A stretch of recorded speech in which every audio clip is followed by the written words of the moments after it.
আসসালামু আলাইকুম ভিউয়ার্স, দেখুন এটা আমাদের বাগানের পেঁপে গাছ।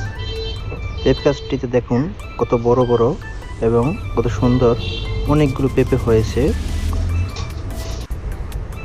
আমরা আতা বাগানের পাশাপাশি কিছু পেঁপে গাছ লাগিয়েছি।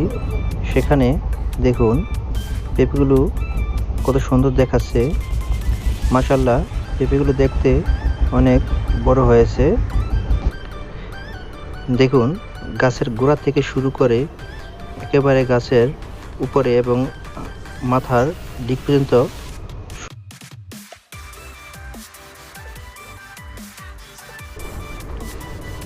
দেখুন বেড়া। মাশাআল্লাহ, পেঁপেগুলোর সাইজ অনেক বড় এবং দেখতেও অনেক সুন্দর লাগতেছে।